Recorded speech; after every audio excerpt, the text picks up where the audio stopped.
I stood helpless as my cherished Victorian home crumbled under a cloud of thick smoke, flames devouring decades of history. Across the street, Karen, my smug HOA neighbor, sipped her coffee with a victorious grin, as if the battle she'd waged against me was finally over. What she didn't realize was that I'm not just any homeowner, I'm a federal judge. And while she celebrated her supposed win, she had no idea just how powerful the person she was provoking really was. I hadn't shown my hand yet, but I was dangerously close. That morning began just like countless others. I rocked gently on my grandmother's century-old porch swing, cradling a warm cup of coffee, while the sunrise brushed the sky with soft pink hues that glowed against the violet trim of our old Victorian. That's when I noticed her, Karen Thompson, marching down the sidewalk with her usual overconfidence, a crisp white envelope clenched in her polished fingers like it was some sort of royal decree.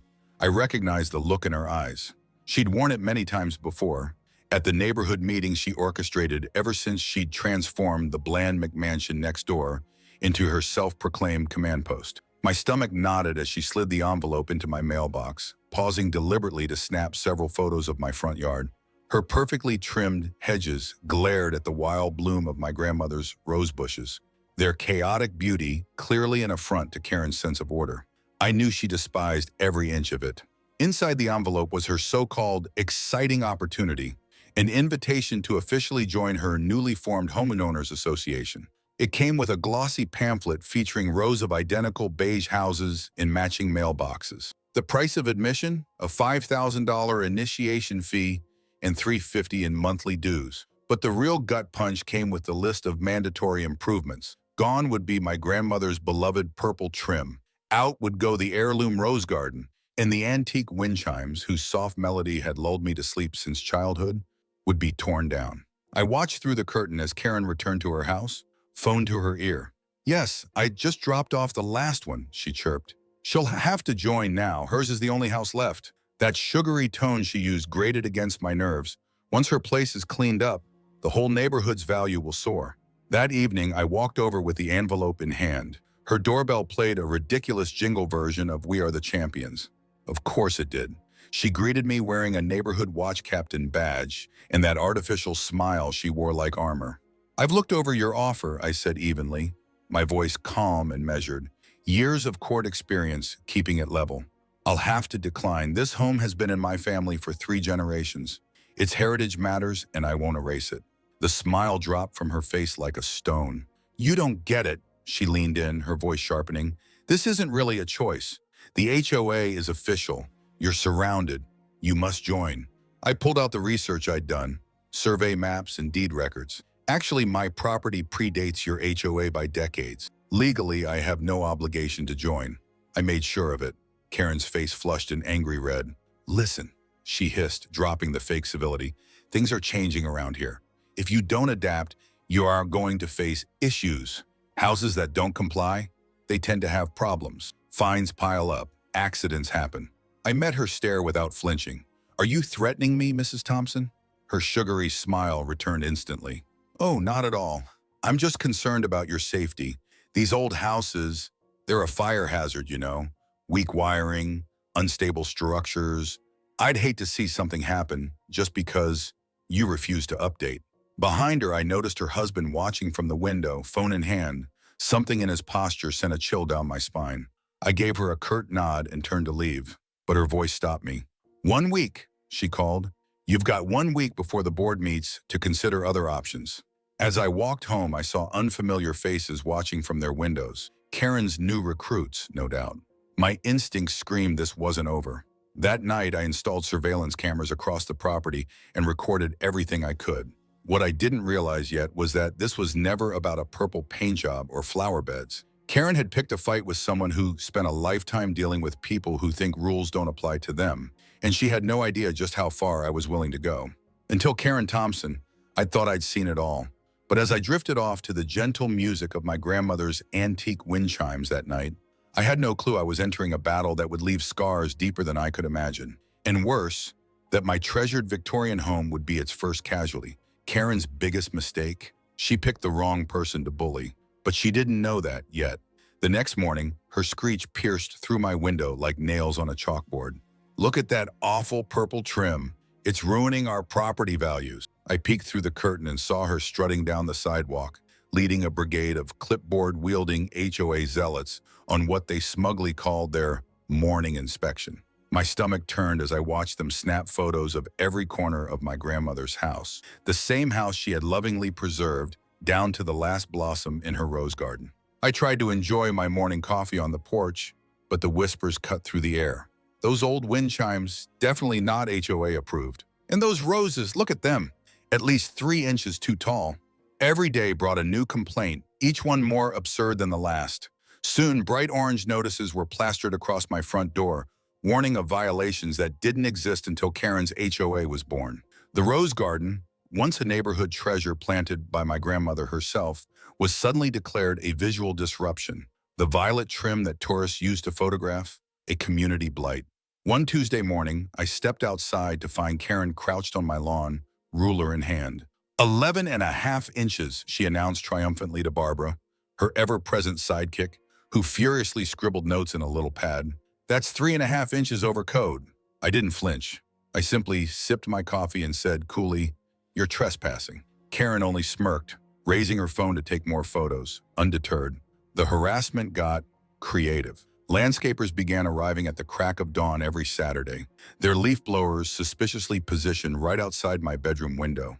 Anonymous complaints to code enforcement arrived weekly. Each time, I calmly presented the paperwork proving my home's protected historical status, just to see Karen fume from behind her lace curtains. But this wasn't just legal.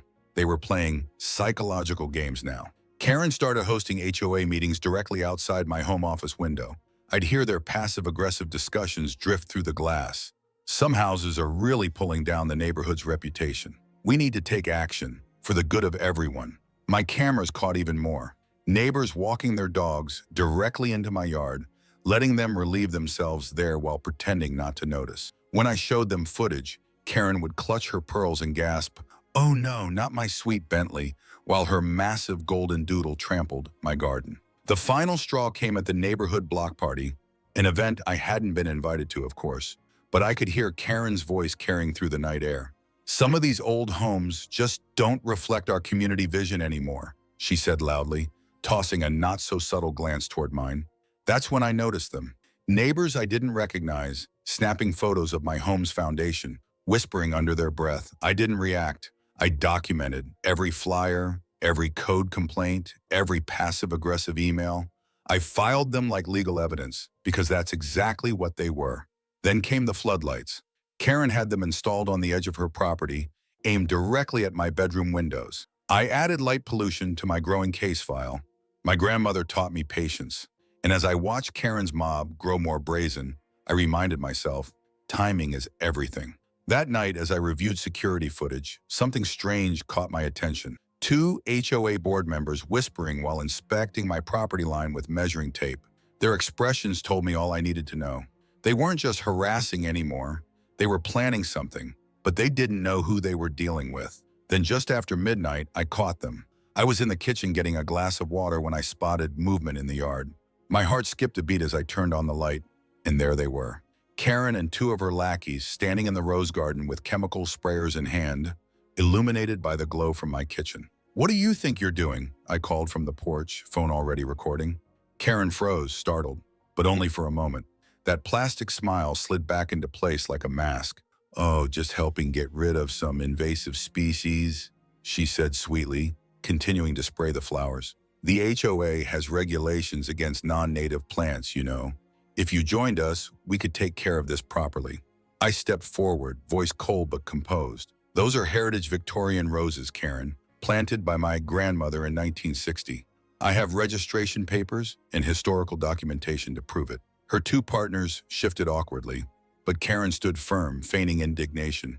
"Well, someone complained about the smell," she sniffed, "and the thorns. It's a safety issue for kids walking by." "On my private property?" I snapped. "Behind a marked fence?" That's when Bob, Karen's husband, emerged from the shadows, the retired police sergeant. He must have thought his badge still held power.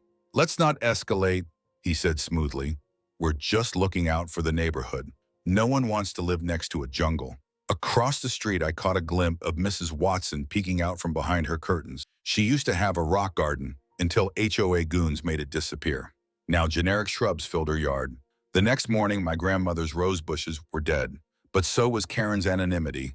She just escalated the war. The HOA has strict regulations about invasive plants, Karen cooed, her voice dripping with artificial concern. If you'd just join us, we could handle these kinds of issues properly. I stepped down from the porch, fists clenched, though my tone stayed steady. They aren't invasive, Karen, I said, each word deliberate. They're registered heritage roses, planted by my grandmother in 1960. I have the original certificates and documentation from the local gardening society. For the first time, I saw uncertainty flicker on the faces of the two board members beside her. But Karen, in her silk pajama set, merely adjusted the waistband and sniffed dismissively. Well, someone complained about the odor, she said with a pout. And the thorns, what if a child gets hurt walking past your fence? My fence, I emphasized, flipping on the security lights, flooding the yard in white. The property line is clearly marked. You're trespassing. Just then, a familiar figure stepped from the shadows. Bob, Karen's husband. Once a police sergeant, he carried himself like he still had a badge, and a badge's authority. Now, let's not jump to conclusions, he said smoothly, hands raised as if he were mediating a dispute. We're just trying to keep up the neighborhood's appearance. Nobody wants to live next to an overgrown mess. From across the street, I noticed Mrs. Watson's pale face framed in her upstairs window. She'd been strong-armed into joining the HOA just weeks ago, after a similarly timed visit. Her vibrant rock garden had been destroyed within days, replaced with the same dull shrubs Karen considered acceptable. The next morning, I found the roses dead, blackened, brittle, stripped of their fragrance and life. But Karen had slipped. In her arrogance, she revealed the pattern. During my lunch break, I went to the county records office and combed through property transactions. What I found chilled me. Every homeowner who refused to join the HOA had suffered a string of strange incidents. Fires, violations, break-ins, and each one had eventually sold. I returned home and immediately installed high-definition surveillance cameras, this time placing them so discreetly that even Karen's trained eyes wouldn't spot them.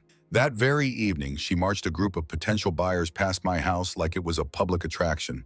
This eyesore will be handled soon, she announced to the group, voice bright and cruel. We have our ways of dealing with problem residents. Over the next week, the harassment intensified. My mailbox was knocked over 3 times. Noise complaints were filed on days I wasn't even home. Code enforcement showed up daily, always leaving empty-handed, only to return again the next day. My trash bins were stolen, then reported as HOA violations when found on someone else's property. Through it all, I documented everything. Every false citation, every insult disguised as concern, every public shaming. I was quietly assembling a legal case, brick by brick, but they weren't slowing down. In fact, they became bolder. Karen began hosting HOA meetings directly in front of my home.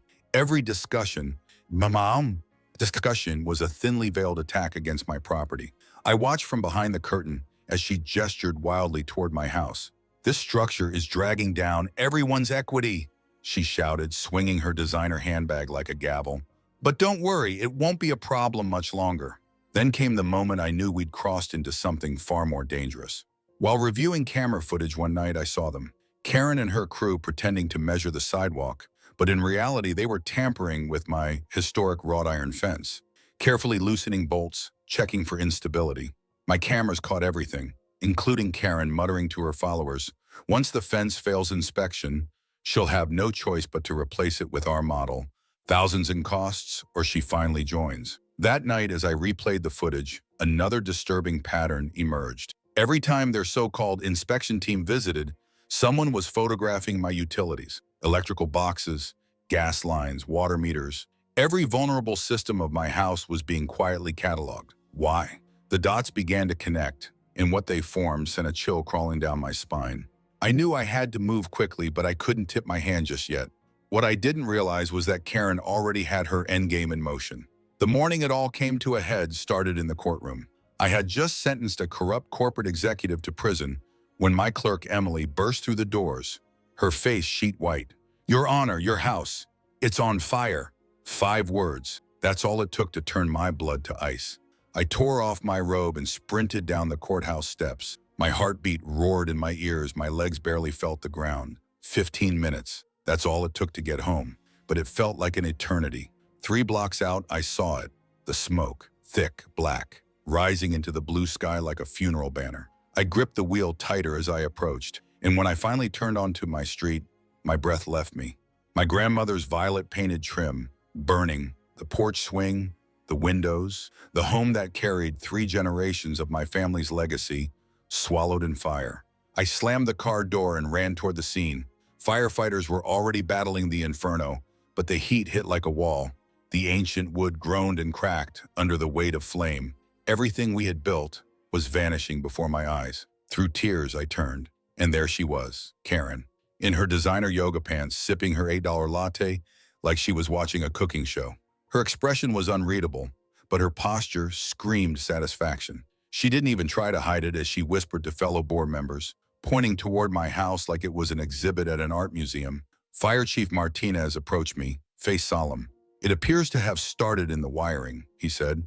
"Old homes like these, well, they're always a risk." I shook my head, already numb. That couldn't be. I'd had a full inspection just days ago.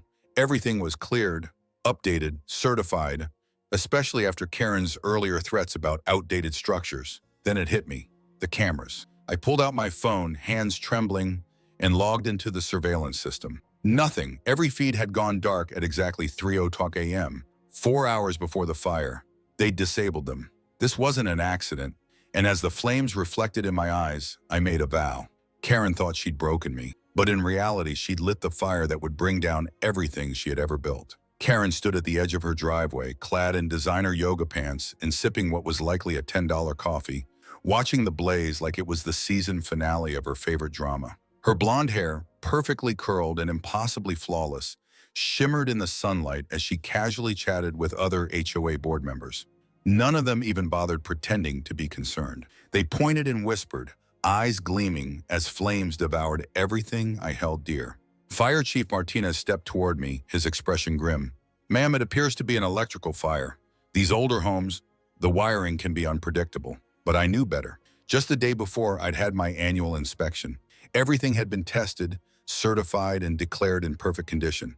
I'd made sure of it, especially after Karen's pointed comments about dangerous historic structures at the last town meeting. Then it struck me, the cameras. I pulled out my phone, fingers trembling, as I opened the app connected to my security system. Nothing. The footage had gone dark at exactly 3:00 a.m., 4 hours before the fire began. That was no accident.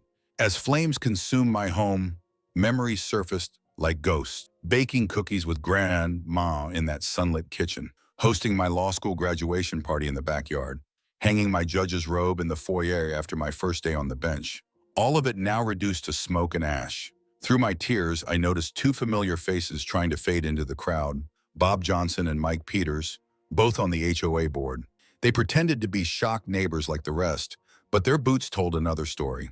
They were the same work boots I'd seen on my security footage the week my rose bushes were destroyed. Today, they were speckled with something dark.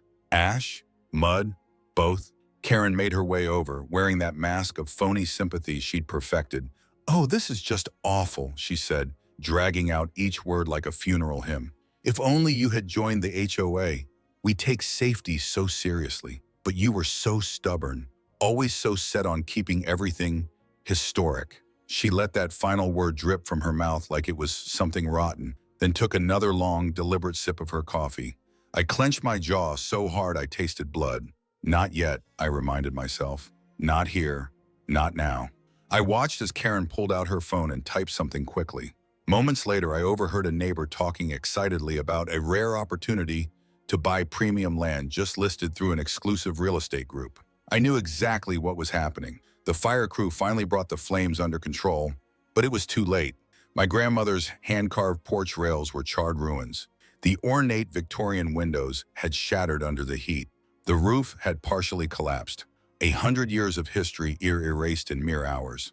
I stood among the wreckage, smoke curling into the morning sky, and made a decision. Karen thought she'd broken me.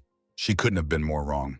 I took out my phone and made 3 calls, one to my old friend at the FBI, another to a trusted contact in the state attorney's office, and a third to a private investigator I'd worked with before. I didn't hide what I was doing. I wanted Karen to see. She did.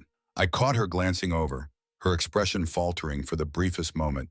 She had no idea who I was calling, but something in my posture, in my silence, made her uneasy. Good. Let her feel the tremble of fear for once, because while my home had turned to ashes, I still had something far more powerful, the truth and the means to use it. As the sun climbed higher, I knelt and picked up a scorched remnant of the purple trim my grandmother once painted with her own hands. Her words echoed in my mind. Sometimes you have to lose everything to find the fire, to fight back.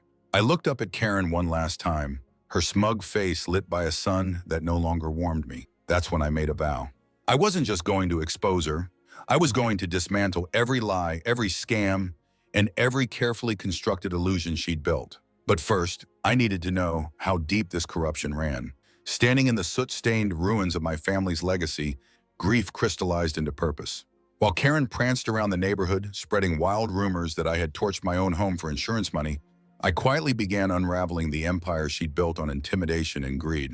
The first crack in her facade came from an unexpected source, my old law school friend, now a seasoned real estate investigator. Within days, he uncovered something chilling.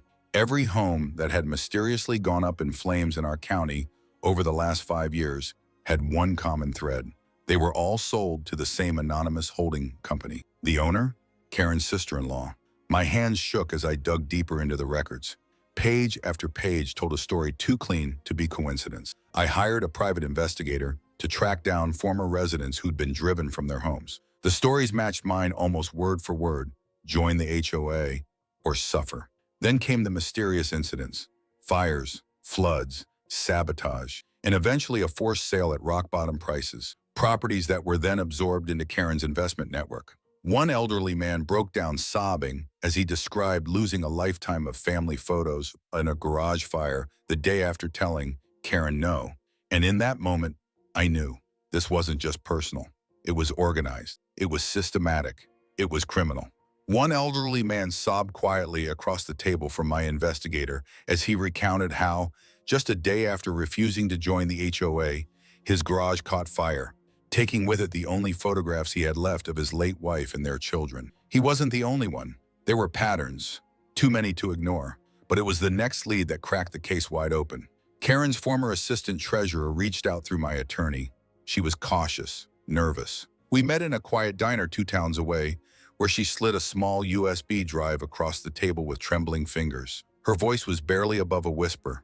She made me falsify the books, she said, eyes darting to the windows. Said if I didn't, she'd report me. Said people like me don't belong here anyway. She was undocumented, and Karen had weaponized that. The drive contained 5 years' worth of HOA financial records, files Karen thought she had buried. Hidden inside were shocking deposits, hundreds of thousands of dollars, always arriving within days of what the HOA called accidental fires, unexplained cash, over and over. I didn't sleep that night. I stayed up connecting the dots. Then I remembered something else. Karen's husband wasn't just a retired cop. He had served as the fire investigator in our jurisdiction for years. Every suspicious fire had been swiftly declared an accident. No investigations, no follow-ups, just his signature, a quiet file, and a large insurance payout. My cameras hadn't just caught the arsonist. They'd filmed Karen's backyard hosting regular late-night gatherings with real estate developers. Developers who openly talked about tearing down eyesores and building luxury condos in their place. One man had even laughed as he described bribing city officials to rezone the land once enough properties had been secured. Karen's method became unmistakably clear. She targeted valuable, irreplaceable, historic homes, especially the ones whose owners had deep emotional ties. She'd use the HOA as a tool of coercion, bullying and harassing residents until they gave up. If they resisted, she escalated. Vandalism, slander, sabotage. When that didn't work, there were always accidents. And when homeowners finally caved and sold for pennies, Karen's shell companies bought the properties, bundled them, and handed them over to developers. She'd done it before.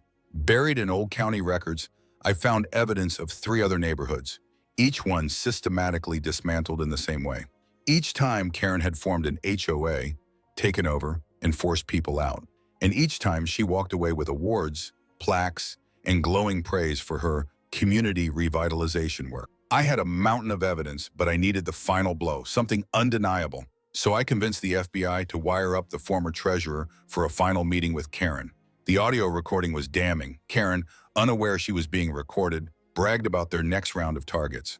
She laughed about how convenient it would be if certain houses experienced electrical issues, and warned the treasurer not to ever betray her. Because if you do, Karen had whispered, you won't just lose your job, you'll disappear. Each day after that, I observed her from my window as she strutted around the neighborhood, flashing that smug smile, still convinced she owned the street, still convinced I was broken. What she didn't know was that I was documenting her every word, every wave, every patronizing comment. She was walking into a trap of her own design. Then came the final piece. Deep in the city archives, I found a dusty old map, one that revealed everything. A highway expansion plan, quietly greenlit years ago, cut directly through my neighborhood. Karen's developer partners had known about it before anyone else. They had already secured most of the surrounding plots, bought through shell corporations, quietly and cheaply. But there was one obstacle standing in their way: my home. It was the keystone of their plan. Without it, they couldn't proceed. And now that my house was reduced to ash, they thought the land would fall easily into their hands. They were wrong. Karen's desperation grew louder by the day. She filed complaint after complaint about my unsightly, burned-out shell of a home. She even proposed a special HOA assessment to clean up the lot, money that would, of course, end up in her own pocket. But every move she made only helped me. She was documenting her own downfall. The night of the final HOA meeting arrived. I stood across the street from the community center, heart hammering in my chest. In my briefcase was every document, every photo, every sworn testimony. My judicial robes lay neatly folded beside them, waiting. I watched as Karen swaggered inside, coffee mug in one hand, a thick folder of papers in the other. Through the window, I saw her setting up a projector, probably loading slides full of fake violations and exaggerated photos of weeds and cracked bricks. I adjusted the wire beneath my blazer. The FBI team was already in place. This time, everything had to go exactly as planned. Inside, Karen raised her voice, assuming her usual air of authority. The property at 247 Maple Street has been declared a public nuisance, she declared, the microphone amplifying her words to every plastic chair in the room. As per our emergency powers, we'll be proceeding with immediate redevelopment. A wave of murmurs rippled through the room. Neighbors exchanged uncertain glances. The ones who had once feared her now looked unsure, unsettled. Karen scanned the room with her beady eyes. Any objections? She smiled, smug, secure. But her reign was about to end, because now it was my turn. No, Karen said with a smug little tilt of her head. Well then, let me show you our exciting redevelopment plans for... I object, Mrs. Thompson. My voice sliced through the tense room like a blade.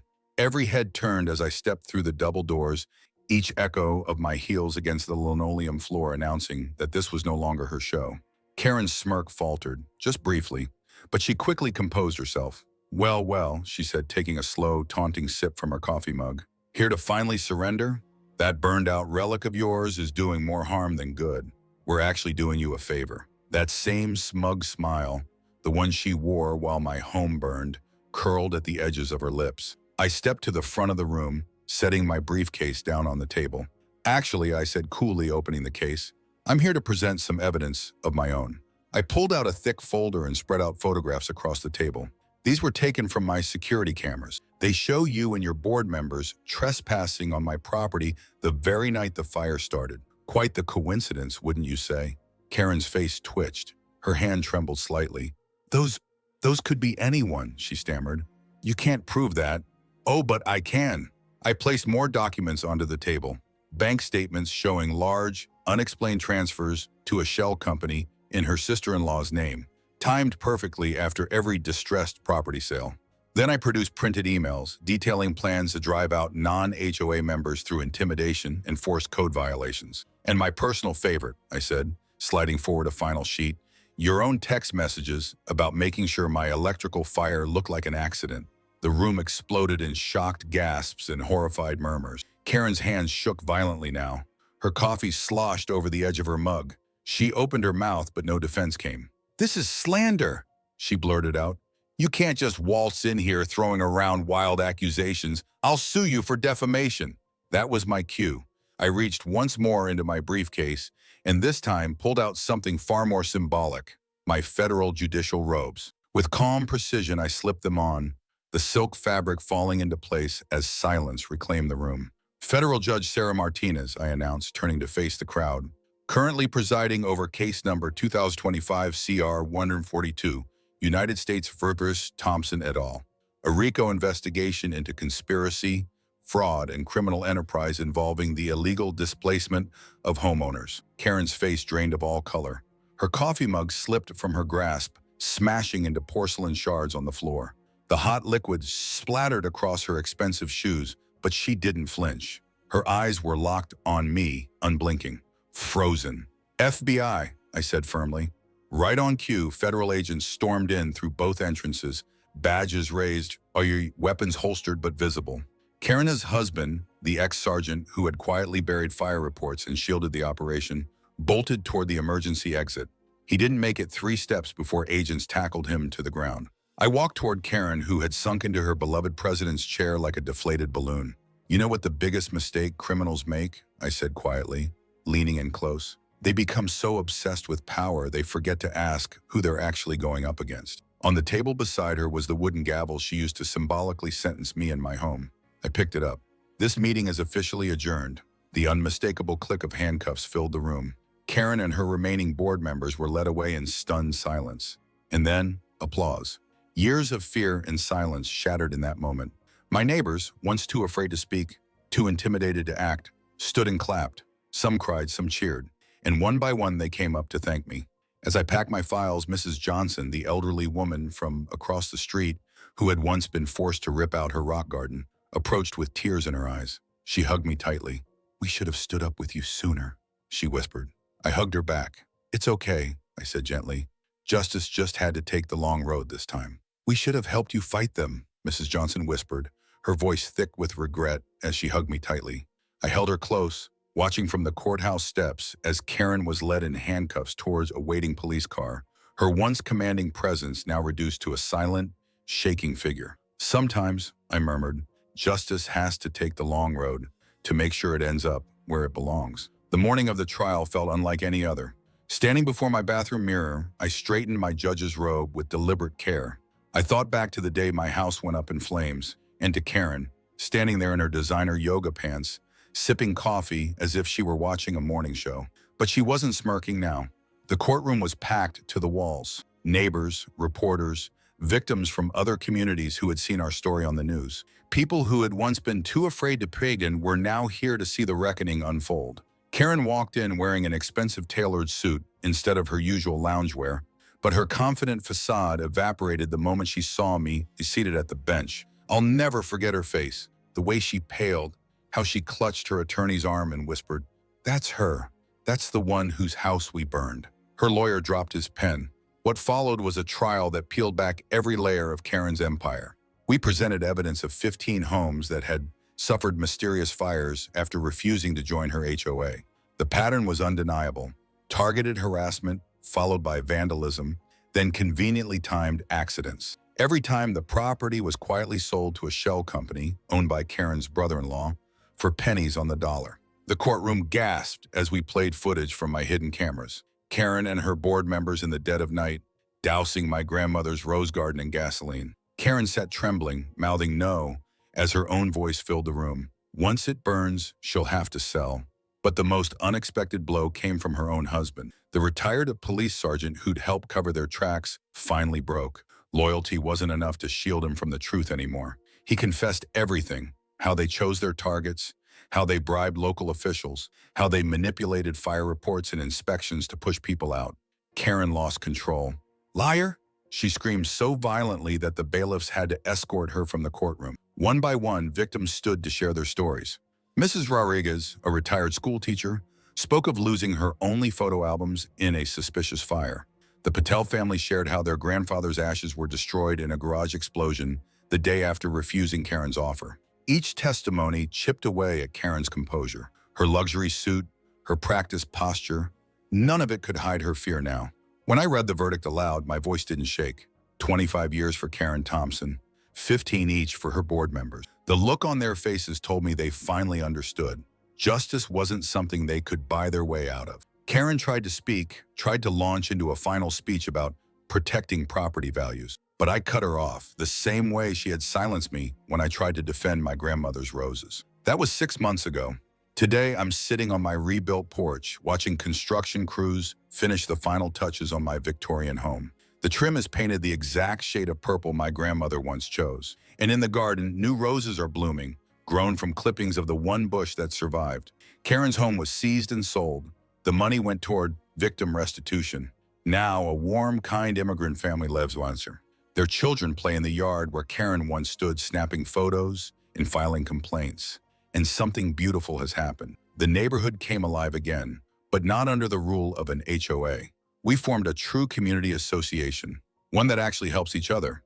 We host block parties in my garden now. Everyone brings food, stories, music. Just last week, Mrs. Rodriguez brought her famous empanadas and showed me restored versions of the photos she thought were lost forever. Sometimes when I'm out watering the roses, neighbors stop by, not to thank me for being a judge, but for having the courage to stand up to bullies. The local news came back to do a follow-up story, not about corruption, but about transformation. They interviewed the Patels, who now host our monthly gatherings in their newly renovated backyard. On my desk at the courthouse, I keep a small reminder: Karen's coffee mug, the one she dropped the moment she realized who I truly was. It sits there quietly, reminding me of something my grandmother always said: justice may take its time, but it never loses its way. And every morning I sip my own coffee in the garden she planted, watching the sunrise pour through freshly painted purple trim, knowing that sometimes the best revenge is simply rebuilding something more beautiful than what was destroyed. If this story moved you, inspired you, or made you reflect on the true meaning of justice, don't keep it to yourself. Subscribe for more powerful narratives that shine a light on resilience, truth, and the strength to stand against corruption. Share this story with someone who believes in fighting back the right way. And remember, sometimes justice takes the long road, but it always arrives.